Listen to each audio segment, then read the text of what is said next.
Hey everyone, I'm Chris Woolley and I'm your host for Let's Develop. Welcome to episode 50. We're going to have a blast. We've got Phil White here, going to be looking at old school Hollywood lighting. Really cool. So we'll be learning some of those techniques throughout today. If this is your first time joining us, welcome. This is kind of a fun webinar series brought to you by American Color Imaging. So thanks, ACI. And basically, we reach out and find cool photographers and we bring them in. We do webinars with them. So they share their passion, all of that skill set with us, and we can all learn and grow as a community, which is kind of cool. So we have an episode every 2 weeks. You can check out the archives on ACI's website as well. So again, thank you so very much, ACI, for helping make this possible.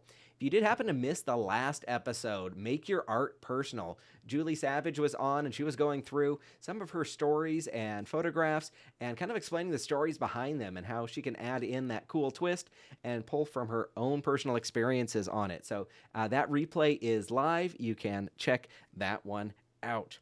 All right. So now what we're waiting for today, we've got Phil White. And Phil, your camera is live, so no nose picking or anything like that. Okay, So behave for those of you myself. that don't know Phil, he is an amazing photographer in Idaho, master photographer, certified professional photographer. He's been working in the photo community for over 22 years. Uh, Yep. I think that let's see, that commercial printer, educator, sales rep for the photo industry, and that was all before opening up your own photo studio. Studied commercial and fine arts at Boise State University and the New York Institute of Photography. And dang, you're just a super cool guy who has some amazing passions that you're going to be sharing with us. I know we're very much looking forward to learning from you and going over Hollywood lighting today. So, what do you got for us, Phil? Yes. Well, yeah, we've got old Hollywood glamour, the past, present, future tools and techniques. And so we're gonna talk about where this genre came from. We're gonna talk about some of the players that started it, and we're also going to talk about where it's going. I think what's really Ooh. exciting, where people who have embraced this have kind of taken it and moved even beyond the old Hollywood genre and is creating some new and exciting things. So we're going to take a look at that. A lot of tools and techniques we'll be covering. It'll be cool. Nice. So, just a reminder, this is live. Phil is a real live person. He's here with us. So, if you do have questions, put them into the chat. So, just off to the right of your screen, you'll see a little chat box. I'll be monitoring that one, and we can ask Phil questions live. Let's dive in. All right. Ready to go? We're ready. All right. Okay. Can everyone see my screen? Everyone's good? We can see it. So, all right, old Hollywood glamour, the past, present, and future. Thank you for having me, Chris. This is just a tremendous opportunity to do this. And I think I named it right. I was struggling a little bit because maybe I should have called it something about hard lighting, because that's really what it is soft versus hard lighting. And it's kind of as our conversations we started, it sounds like, yeah, this was the right title. So anyway, we're just going to just dive right in. So hard lighting has a specific definition. And for those of you who follow Dean Collins, he talks very academically about quality of light. And so hard lighting is really best described as a small light source in relation to the subject, resulting in a small, strong specular highlights, sharp transition from specular to diffuse highlights, and sharp transitions from highlights to shadows. And I think that really kind of really is a great definition. So to kind of understand what really is happening when you turn a light on, be it a soft or hard light. So we have a little illustration here. We have a little ball. The red ball on the left is lit with soft lighting. The cement ball on the right is hard lighting. So we talked about those five components, your specular highlight. Specular highlight in soft lighting is usually large and diffused and not very if you like glass or metal objects or things like that, soft lighting's great because that specular highlight spreads out, the energy of it spreads out over a wide area. Whereas in hard lighting, it's very pinpointed. It's very specific. It has, if you were to light the same ball with hard lighting, that would be a very strong specular highlight. And then, of course, on the soft light, you've got, notice how the transitions go from specular to diffused, which is diffused is the actual color of your object. And then, of course, as it transitions into the shadow very gradually. If we look at this ball here, on the highlight side of this cement ball, we're actually seeing combinations of specular, diffused, and shadow. It's pitted. So even in the highlight area, we can see areas of shadow.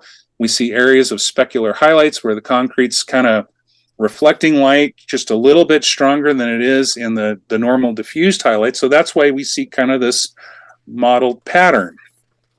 Notice as we hit the shadow of this, it's a very abrupt change from light to shadow. There's not a lot of gradation. And of course, the dead giveaway, look at the shadow that they're casting. A very sharp, defined shadow under the cement ball, where under soft lighting, you tend to see something a little more diffuse, something with a little bit more of a soft edge.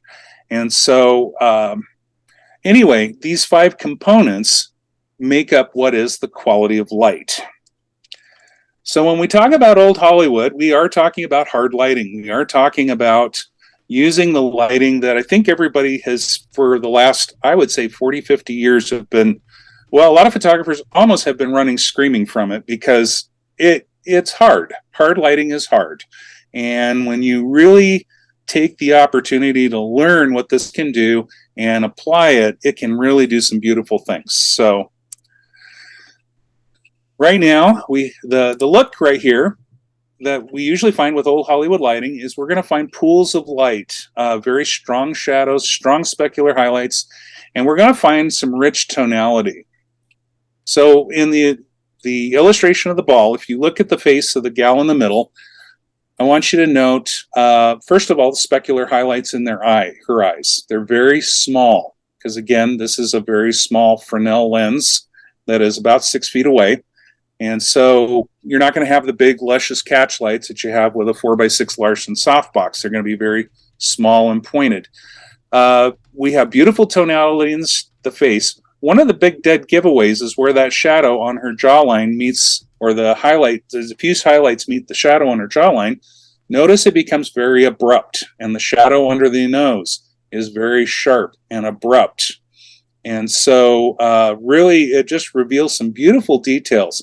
The pores of her skin are really beautiful in this portrait. And there's this beautiful directionality. So you look at the shadow under her chin, going down into her neck, just really beautiful, fine textures, stark contrasts, really is wonderful. There are some pitfalls. It's about details. It's about being precise. The picture on the right, I really love the picture except for one thing, the shadow in the backdrop. Wasn't paying attention to that when I shot. And so when you're using this technique, it is about the details. It is about really watching what you're doing. Because if I had lit her with a 4x6 Larsen softbox, a shadow would not have been there. But lighting under hard light, all of a sudden, if there's a shadow, if your subject's casting a shadow, you're going to have to try to figure out how to use that as a graphic element. Otherwise, you have what you have here, kind of this dark, distracting element cutting across the background. And so anyway, yeah, this is very hard. Using hard light, requires the photographer to carefully and purposefully control all aspects of the session. I'm kind of curious, in the chat, how many people currently use hard lighting or like using hard lighting when they're doing portraits? Put in the chat if you do hard lighting and how you feel about it. I personally love it. Okay, Ron just copied me. Yeah. Ron loves it. Alan loves it. And Mikhail does it and loves it.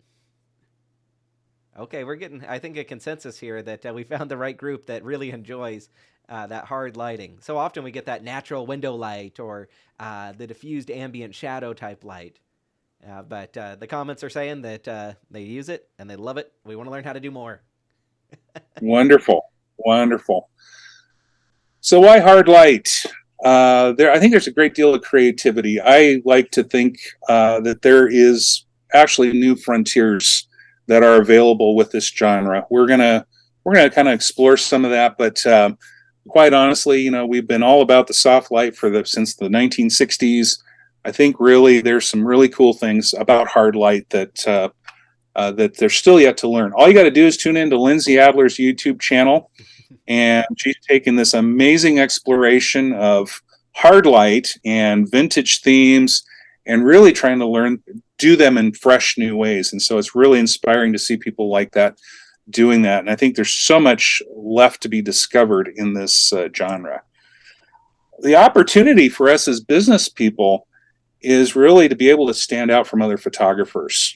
If you can bring something to the table that no one else, that's difficult and that you've mastered and nobody else does, then you are going to appeal to a certain demographic. You know, it's the Seth Godin purple cow aspect of, hey, I do something different. Whatever the masses are doing, I think I want to be doing 180 degrees the other direction, because I am going to find my tribe that way. And so, so we're going to dive into a little short history on how this came about. So, oh yay, yeah. So in the 1920s, the big thing was the use of soft studio skylights. They were very common. Lens technology was kind of so-so at the time. The pictorial movement was big.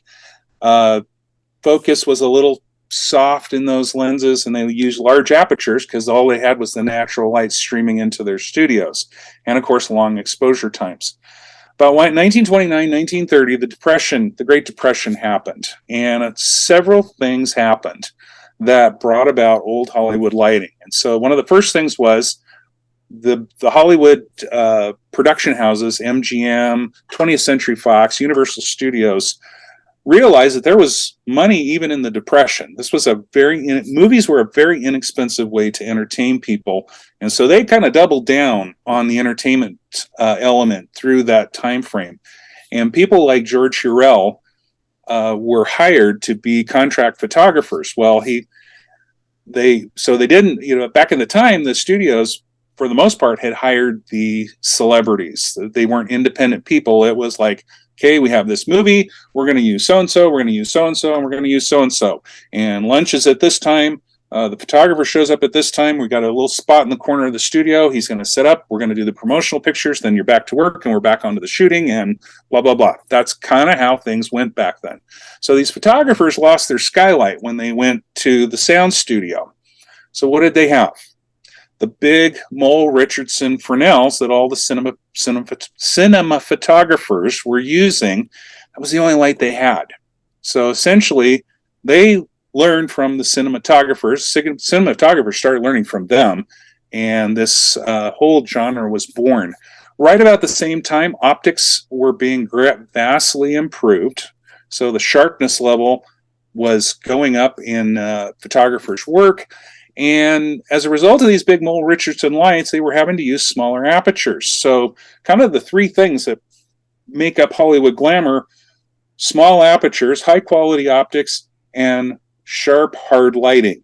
And those all came together in a guy named George Hurrell, and he embraced all of those things rather than saying, oh, I'm missing my skylight, I'm missing my soft focus lens. He embraced it and literally started a whole new style of photography. And mother's the necessity of invention. That's exactly what happened here. This was very popular through the 50s and was eventually replaced by soft lighting in the 60s. The umbrellas, the soft boxes, strobes all had kind of come of age, and soft lighting kind of edged it out. But it has been resurging occasionally throughout the years, and particularly right now, there's a lot about talk about it in our industry today, hence one of the reasons why I'm here. So four of the people who I really feel are really great people to look at and study. I didn't want to post any pictures, but please do write these down. Please do a Google search on all four of these people, because I think they all represent some facets of this style. And so George Hurrell literally needs no introduction, sounds like, to this group. They're all going, oh, George Hurrell, yes. And yeah, he was the guy that was the cutting edge for this style. He was one of the most prolific studio contract photographers, huge at MGM. MGM was one of the great big studios, photographed hundreds of stars and celebrities all through the 30s, 40s, and 50s. And he kind of pioneered it. And you look on Pinterest, you're going to see a lot of George Hurrell. Most of that things you see that style is George Hurrell. But a guy that kind of was in his shadow a little bit, Clarence Sinclair Bull, was another Hollywood studio contract photographer, very similar in style, little lesser known, but different, but did embrace this style. Bruno Bernard, Bruno of Hollywood, did more in the realm of pinup. And so he was more about doing pinup, but again, he loved that cinematic hard light style and applied it to his work.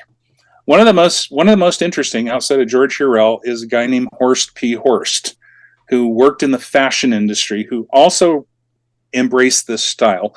What was really great about Horst P. Horst is his use of shadows. I mean, he'd set a light, he would put that shadow on the wall, he would use it as a compositional element.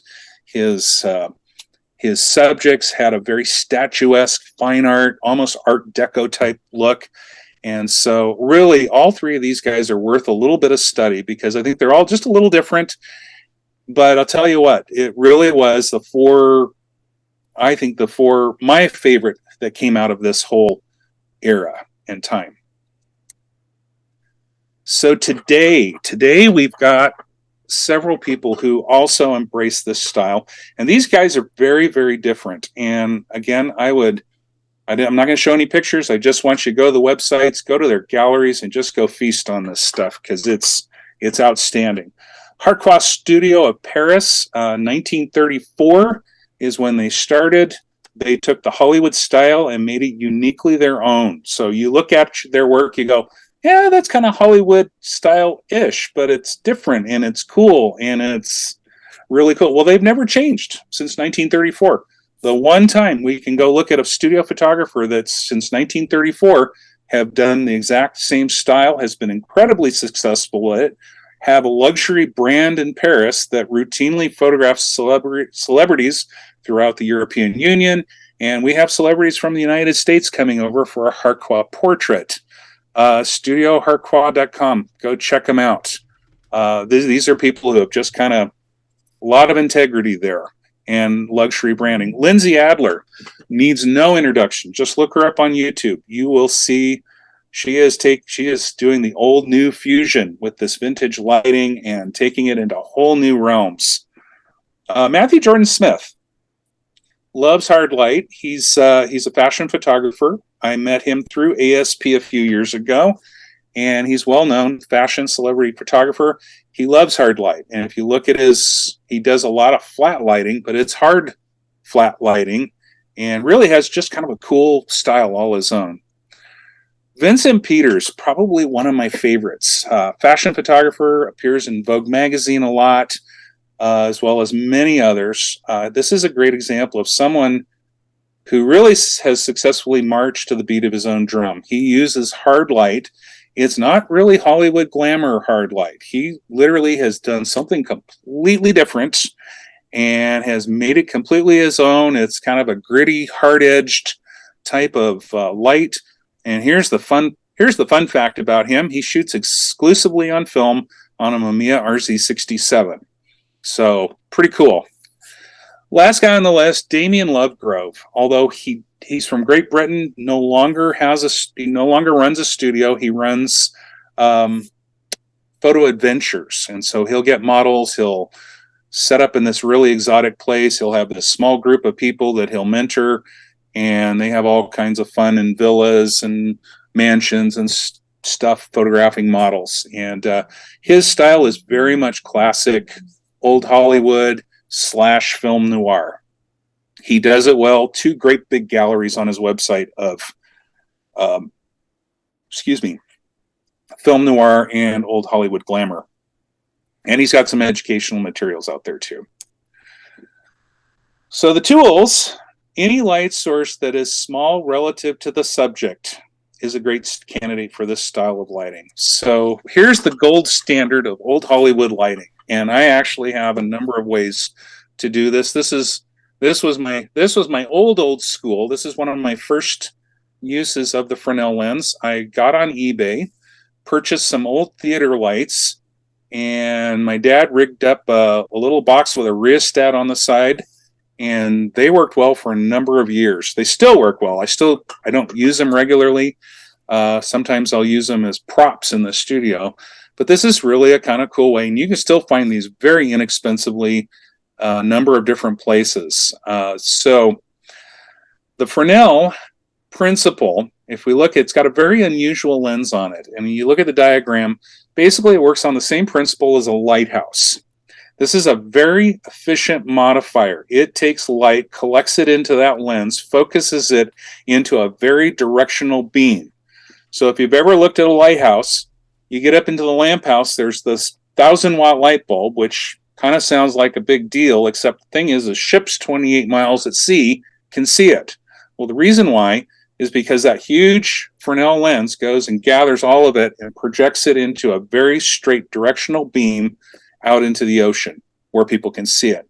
And the principle is exactly the same here. The design on a Fresnel lens is very unique. In the middle picture, you kind of see the lamp. You see a little reflector and with the lens out of the way. When the lens flips up, that bulb and that reflector can kind of move back into that cavity or move in close to the lens. And what happens is as you move that, the light beam, if you look at the two photos on the bottom, transition from a spot to a flood. And so this is really particularly helpful when you're actually wanting to light a specific place. And of course, that we know that's the magic of this whole genre, is being able to create these luscious pools of light. And so there's reasons you'd want to back out and use the flood portion of it. There's reasons why you'd kind of go in and use a spotlight. These are often incorporated with barn doors. Another beautiful thing about hard light is barn doors work exceedingly well on them. If you've ever tried to gobo a 4x6 Larson, you realize it takes a really big sheet of material to actually block that light, whereas these are just little barn doors and you've got full control of this light. You can purchase these. We currently use an antique set of photogenic Flashmasters, and I've got 4 Fresnel heads for that. It's a strobe. That type of light is no longer made, so we're doing our best to kind of maintain them, but it's really creates a very beautiful, they're really wonderful to work with. And 50 watt seconds is all you need for those. They're talking there. It is. I'm metering F13 on the flood side at about 5-6 feet away, and 18 to 20 on the spot side. So we really kind of have to watch how everything goes, because that main light can easily overpower everything else if we're not careful. And so very watt seconds, so less power than a normal speed light. Those are about exactly 7 watt seconds. Isn't that impressive through that Fresnel lens? Yeah. And I mean, just think of one of your strobe lights, and you just turn the rheostat all the way down. That's about what we're popping into that thing. So yeah, that just tells you how efficient they are. And so this really is the gold standard. They do have an umbra and penumbra. I know that there's some people who understand it, and some people are kind of going, what the heck is that?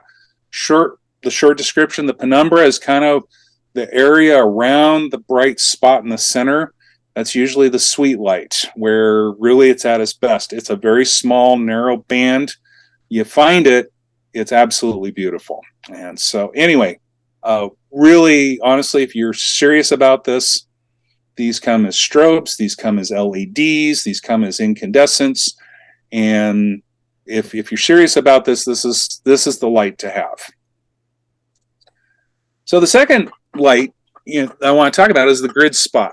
The grid spot is not nearly as efficient as the Fresnel. You usually have a parabolic or beauty dish, and it fits over the front. And if you look here, it's a honeycomb grid that goes and pretty much funnels all the light into straight lines by virtue of the fact that the only light that can escape is the ones that are going in straight lines through the grid. And different grids have different sizes. So some of them have smaller holes which then concentrates that light into more of a spot. So you have to invest in several grids to get varying degrees.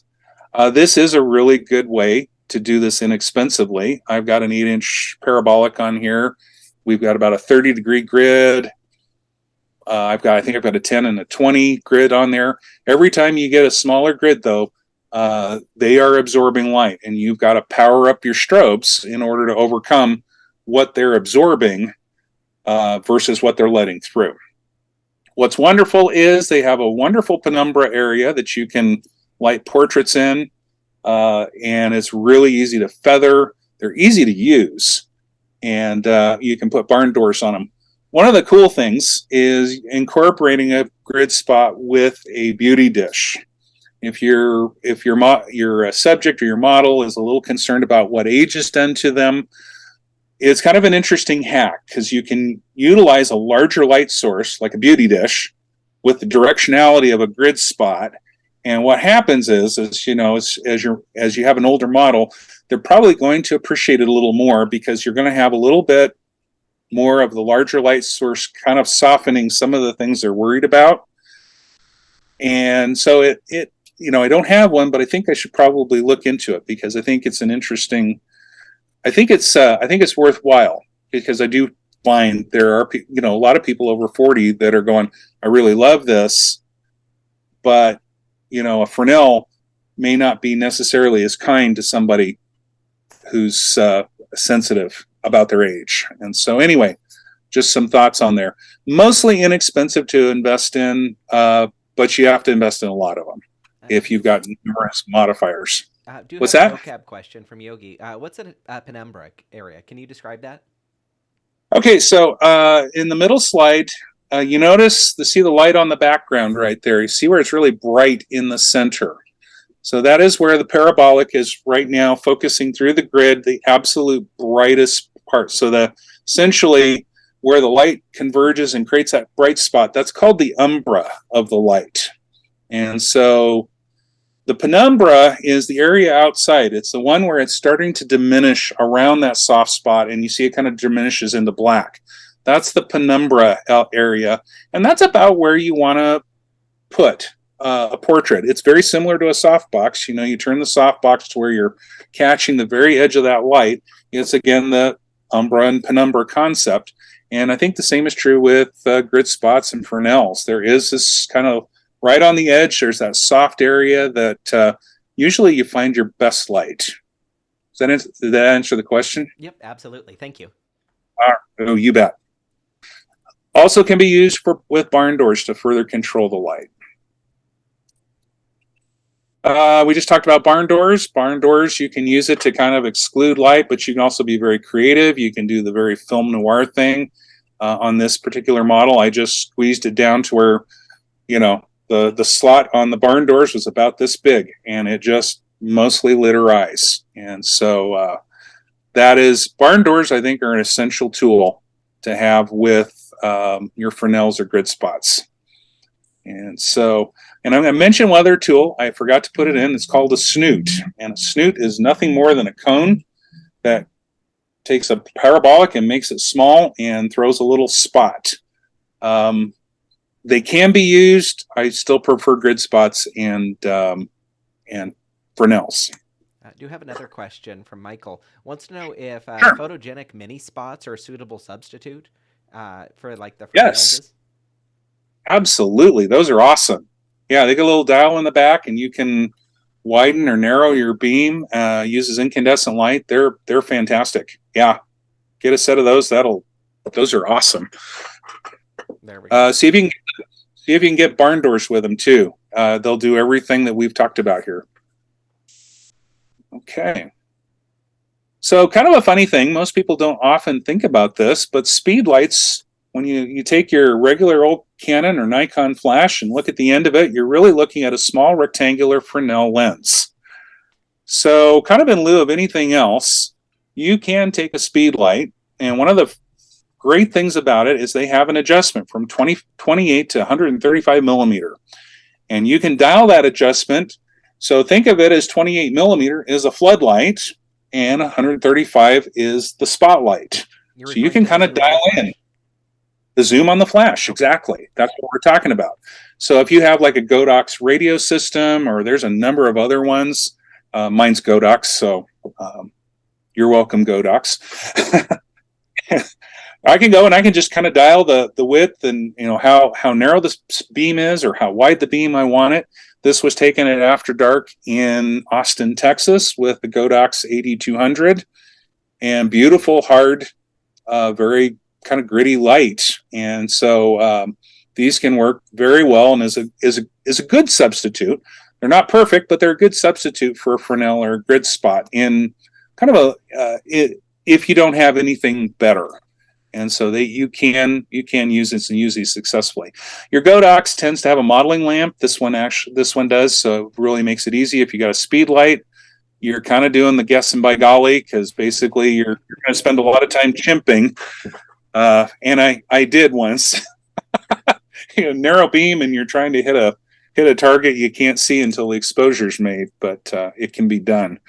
So anyway, these work really reasonably well and produce a really cool quality of light. I took this off the Westcott's website, the optical spot. I think Lindsay Adler either designed or was the force behind this. This is the Fresnel lens on steroids. This is a very focusable.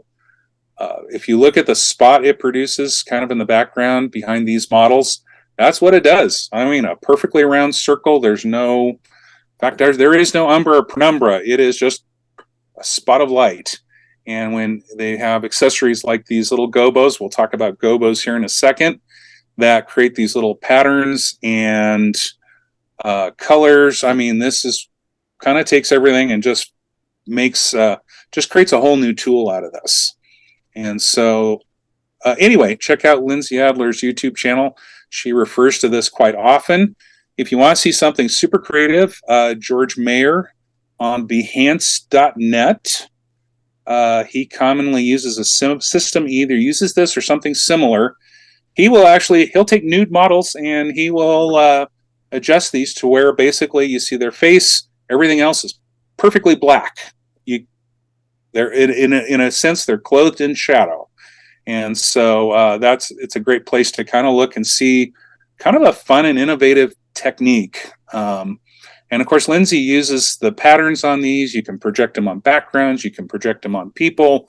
You can get color accessories. A really super cool device. And for power users of this hard light concept, this is a fun tool. fjwestcott.com.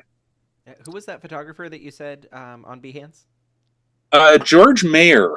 George Mayer. Thank you.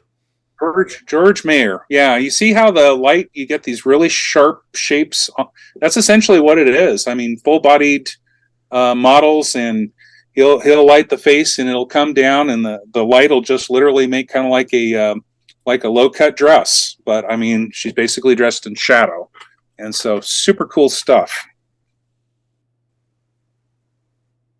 Here's kind of a surprising discovery I made in Milwaukee, Wisconsin. I was in a group of photographers who was kind of the who's who of senior photographers in the nation.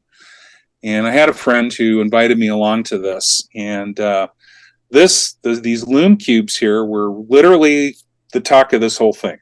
Everybody had brought all this strobe gear. All the strobe gear sat in the bags. Everybody had these little ice cube shaped loom cubes, and we're using them all over the place.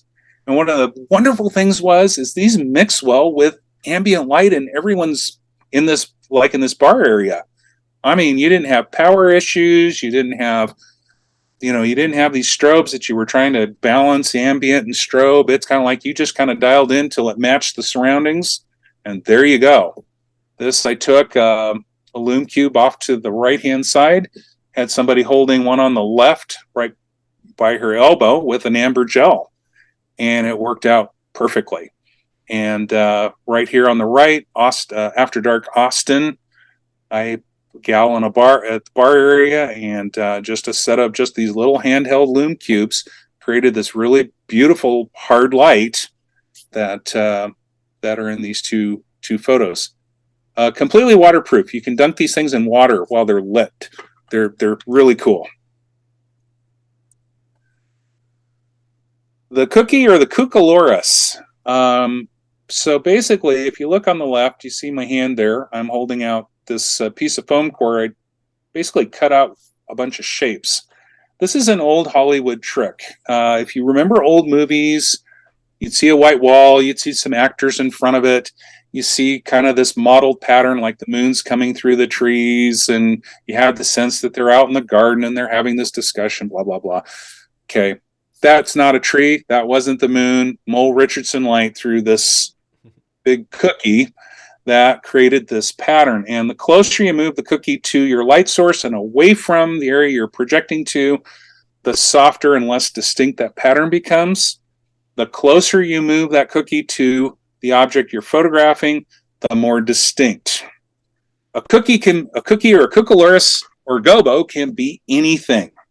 It can be Venetian blinds, it can be lace, it can be wicker, it could be kitchen utensils. Colander makes an incredible cookie. If you've ever go to your kitchen, you'll find stuff you can photograph with in your kitchen.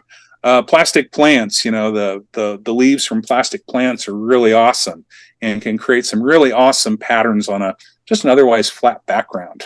You can cut shapes out of foam core, black foam core. A rainy afternoon and a night, X-Acto knife and a bunch of foam core, and you can entertain yourself for the next 2 weeks with all kinds of background options. Maybe throw some lace. Yeah, throw some bourbon in there. We can see here in the third shot, we've got lace really close to the model, and the light's kind of far away. You can see the pattern of lace on her skin. In the last shot, that was taken through a wicker bench, and just a shot using kind of the highlights and shadows to kind of frame her face, frame her eyes. And so really lots of, again, here's an area of endless possibility where you can really just go take shapes and patterns that you just normally would. With a soft light source, you can't do this. You just simply can't do this. You have to use a hard light source if you're going to be using gobos and cookies and such. But it is a place where your imagination can truly run wild. Gels are a really great place for hard light as well. The pockets of shadow you get, the very distinct highlight and shadow, it affords some opportunities again that you can't get with soft light. This high school senior we photographed, she wanted gels, and so look at all the crazy stuff happening in the flower. Those red portions, if we took the red light out, those red portions on the flower are areas that are completely shadowed. That area on the right's off camera right on her face, completely shadowed. But the fact we put this red gel in and it filled in all that shadow and created these really awesome contrasts of, that cyan and red. Take a hard light, use a daylight balance hard light, and then use a gelled fill light and watch what happens. It'll just blow your mind. So gels are really fun when you're using hard lights. It's a whole different ballgame. And so, and then of course, hard lights you can find just about anywhere. One of the obvious things is the sun. The sun is the ultimate hard light, right? Long ways, a huge object, but long ways away. And as we perceive it and relative to the subject, it produces hard light. And of course, this senior here I photographed cast a shadow on the wall. I had the shadows of the leaves coming in. Just really great, added to the mood of this. This was also taken after dark Austin, and there was these floodlights up in the ceiling. I stuck the model on top of a table in front of this really cool graphic background, had her look up into that light, and there you go. So it really is all around us. You just have to look for it.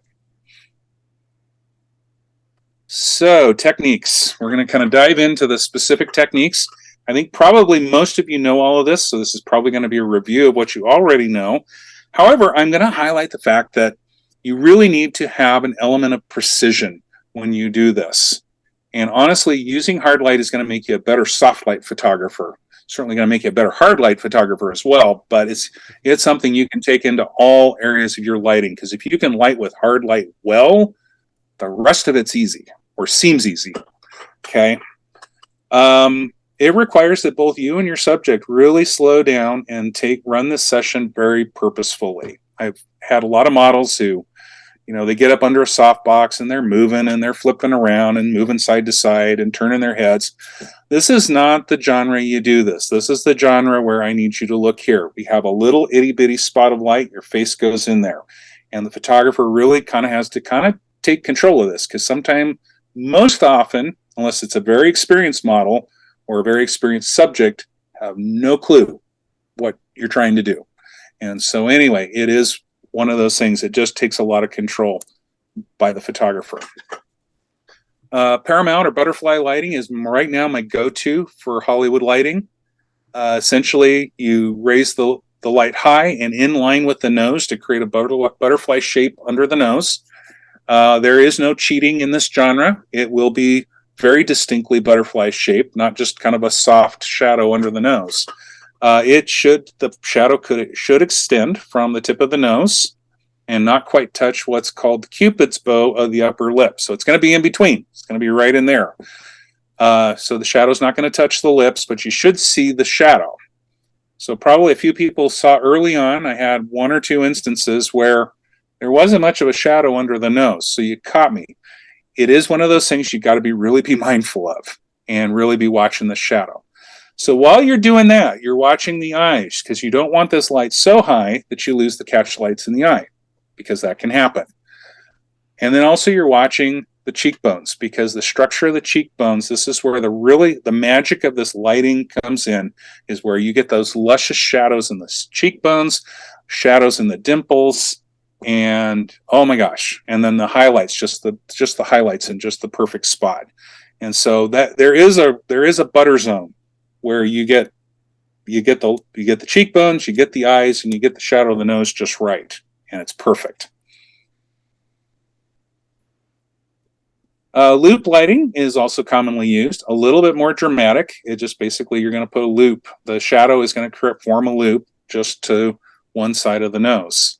This really played into a film noir concept I was going after in this session. The gun kind of helped too. That actually reinforced the whole film noir thing. It really and truly, so loop lighting is a lighting technique that's often used in this, as well as probably lesser known Rembrandt. Rembrandt, you have to be kind of careful with your shadows, but it can be super dramatic and can be really kind of film noirish as well. So again, very precise placing of your light, because that highlight that Rembrandt lighting creates on the cheek, opposite of the nose, opposite of the light on the nose, is very critical. And it just takes just a couple of inches.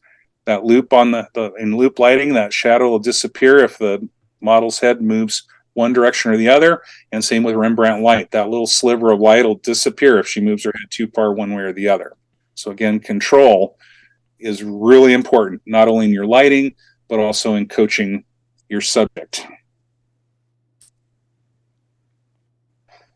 Shadows can be very powerful. Go look at Horst P. Horst. I encourage you to do that earlier.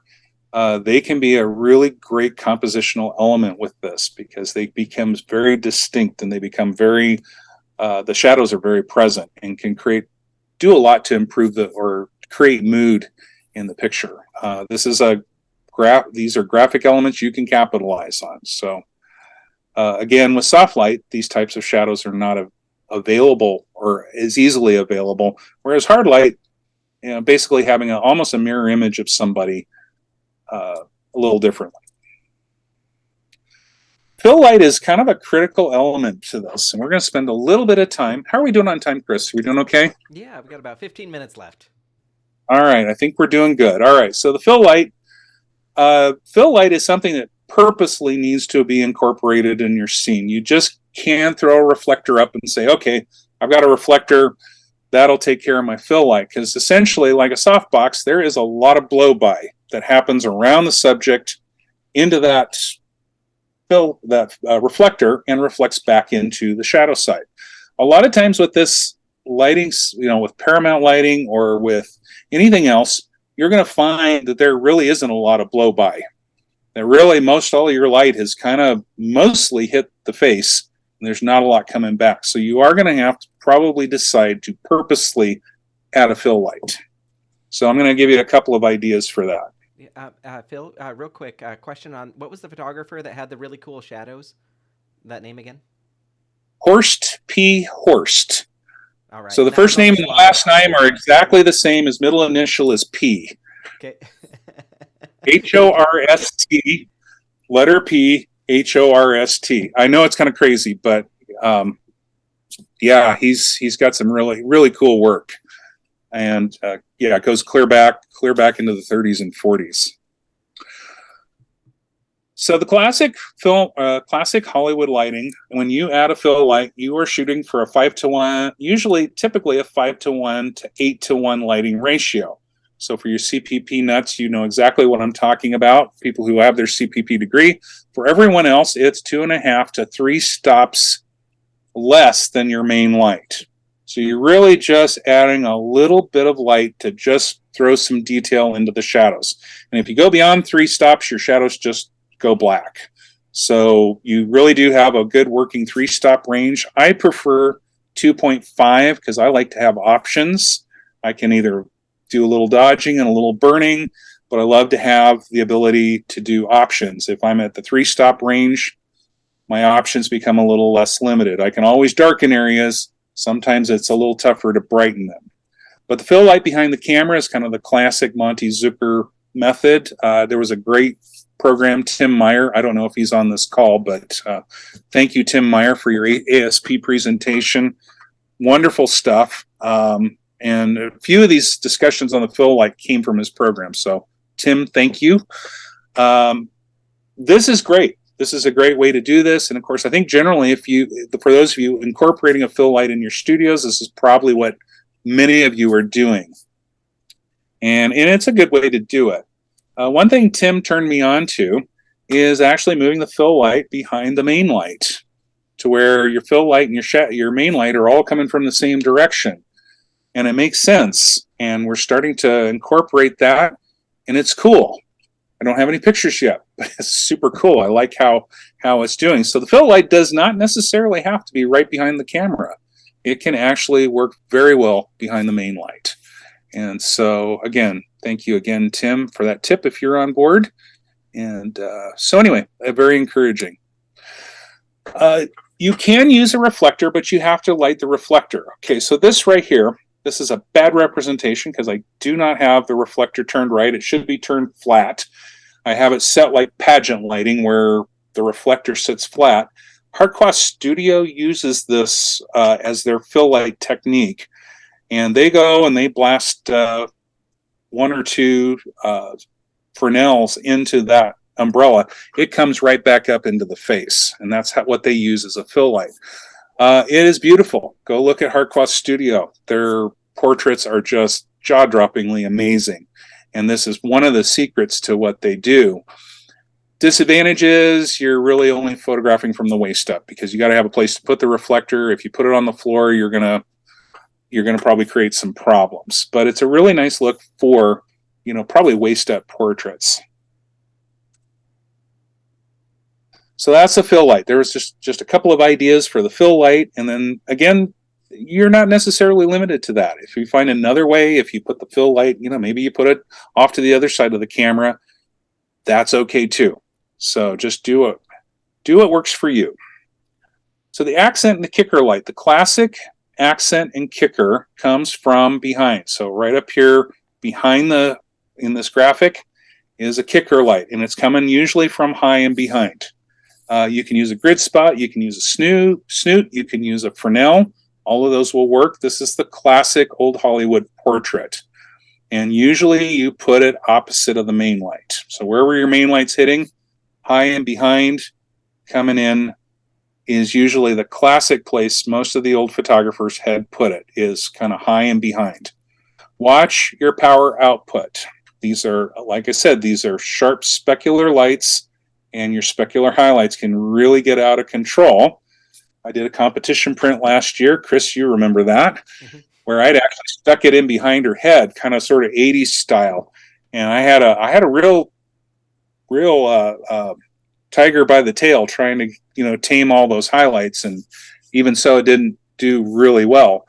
But the actual technique was to go high and behind, and so watch your power output.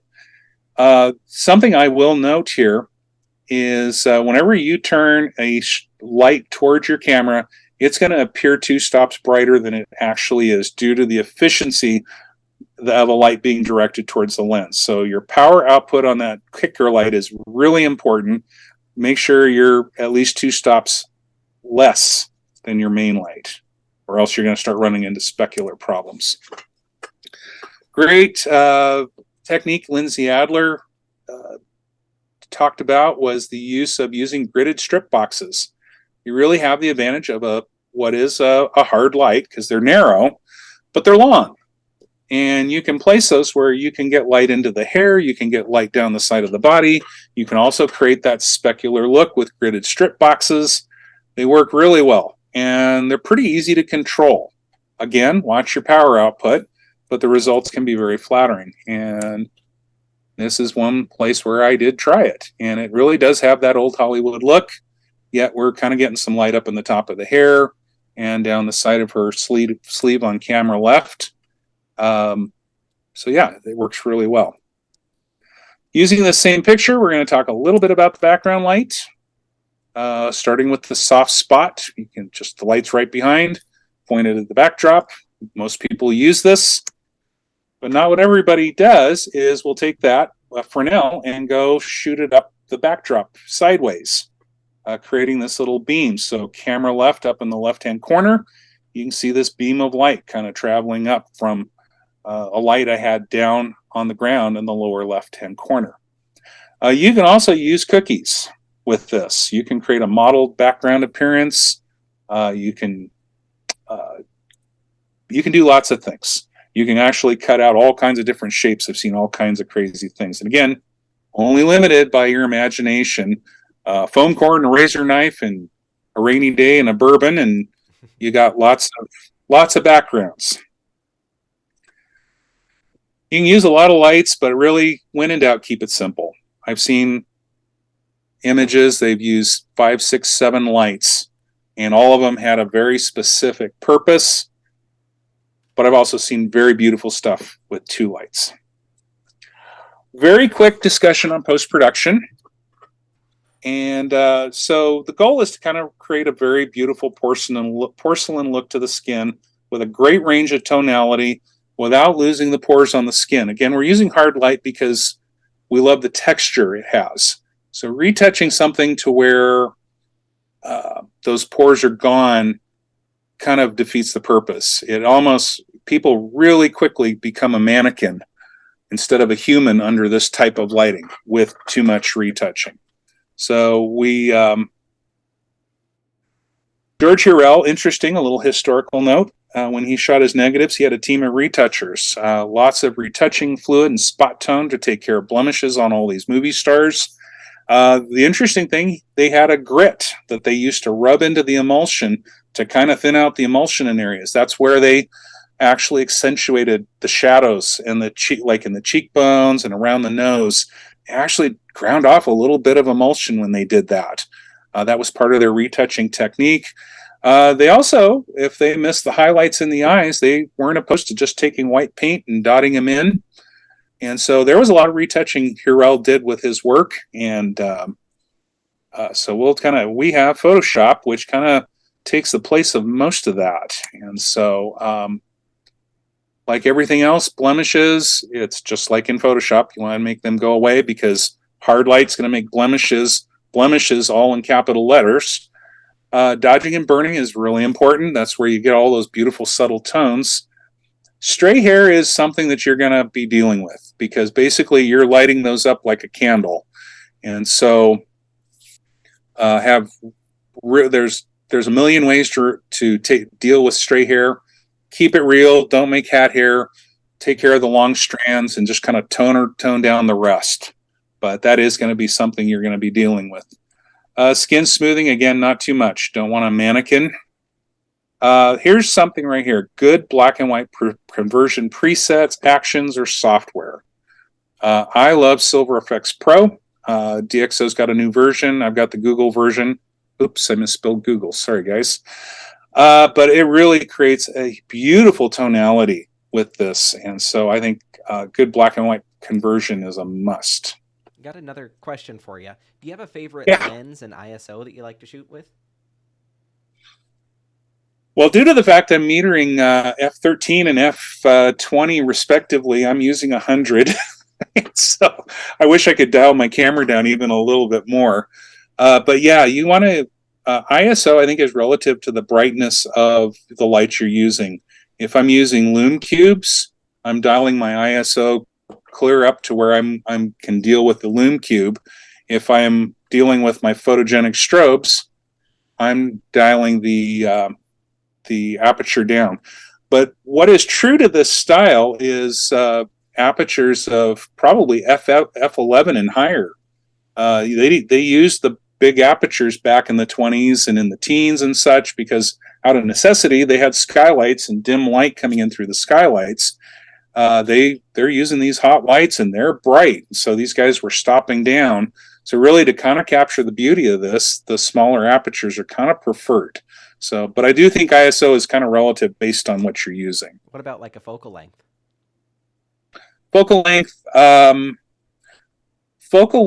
I have a 50 and I have an 85 when I use this. I like to use primes. It just kind of brings things back to the way they used to be. So the 50, if I'm using doing a full body, there's some perspective correction I can use with a 50.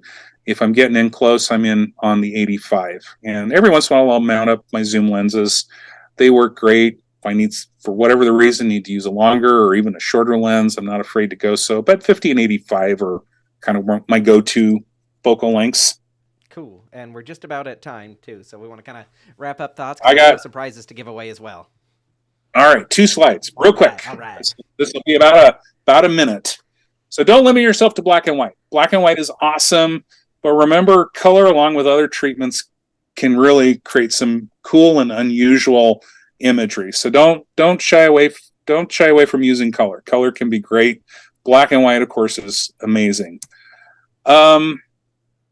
Remember, Hollywood style in its purest form is wonderful, but don't forget to take the opportunity to kind of reinvent it. I think there's really some great. That's my challenge to you guys. Is I've given you a lot of things to stop and think about, and I'm kind of excited to see people who want just take this, run with it, and do something new and exciting with it.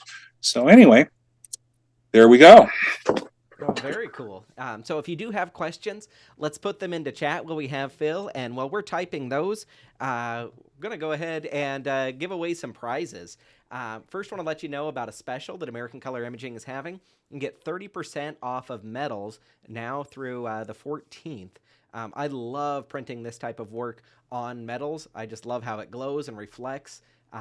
Absolutely beautiful. So you can save 30%. The code's on here. I'll also email it out to you. All right, let's give away some prizes now because everybody loves prizes. So up first, we've got a $50 lab credit to American Color Imaging. So let's see who that winner is.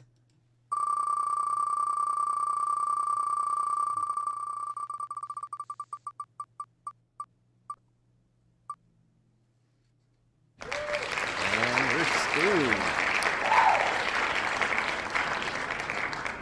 Congratulations on that one. We're going to go for our next prize, which is a $75 lab credit. So let's see who's winning that one.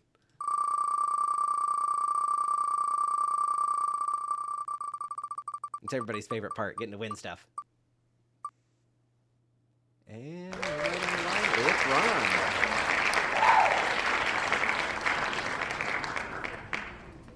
All right, now we've got our final prize, and that's a $100 lab credit. See who's getting that one.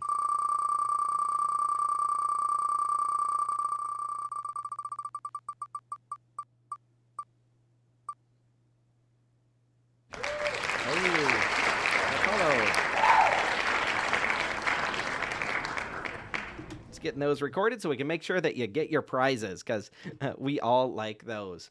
So I'm going to come back here. I've got one final announcement before we get back in with kind of final thoughts. If you have not put in your questions into chat yet, now is the time to do that. Doesn't look like we currently have any chat or questions that are up there. But on a little bit more of a serious note, everybody, this is episode number 50. Been doing this for about 2.5 years now with ACI. We've just been having fun. We've had 50 different guests over that time, and it's been about every 2 weeks we've been doing a show. I am going to be taking a break from doing these for a little bit. It's conference season right now, so I'm traveling around like crazy, having a blast that way. But I'm going to be taking a lot of your feedback and suggestions. Many of you have been very, very kind and reached out when maybe there's a tech issue or having ideas on how to make things better. So I'm going to be taking a little bit of a break, kind of reflecting on what some of those comments are, switching platforms to make it even better and easier to access this content. So do have some of that stuff that is going to be happening, and I'll let all of you know via email about the new formats, how things are working, stuff like that. But for right now, just going to be taking a little bit of a break from the Let's Develop show as we hit the milestone of 50 episodes. So for those of you that have been joining or have emailed me or provided feedback, stopped me at a trade show, anything like that, thank you so much for being on this journey with me, everybody. All right, so let's come back to Phil for our final thoughts as we get ready to wrap up. Any parting thoughts for us when it comes to starting old school Hollywood lighting? Well, I think you need to start simple. I mean, just you can start with loon cubes or even a mag light and just start playing with what the highlights and shadows are doing, and you can always start there and always start simple. Always start with what you have, and then start to refine from there because it can get expensive. I mean, Fresnel's. I mean, the what we have are kind of rare. You spend a lot of time shopping eBay for, the 60s era photogenic flash master accessories. they don't come, they don't come up that often, and people know what they're worth. So I would say, but start simple. Start with the grid spots, start with mag lights. So you don't have to have big fancy equipment to get started. Learn to use your gear, experiment, and then when you can, buy cool stuff that's going to help you achieve your goal. Do something that you can't currently do. Is that Absolutely? That's exactly right. well, very cool. Well, thank you for those thoughts with us and for joining us, Phil. I know I've learned a lot. I'm super passionate about this topic, just as I know you are, and you've just inspired me all over again. So thank you for being a guest on the show and for sharing your passion with us. Thank you for having me. Thank you all for coming too. Yeah, and a little bit of a plug. If you are in the Pacific Northwest, Phil is going to be presenting for the Professional Photographers of Washington. That's my home state here. He's going to be doing a program on posing. So if you want more Phil, come and see him. They've got registration open on that one. But with that, that's a good night for everybody. Thank you so much for joining me, and I'll see you guys next time. Thanks.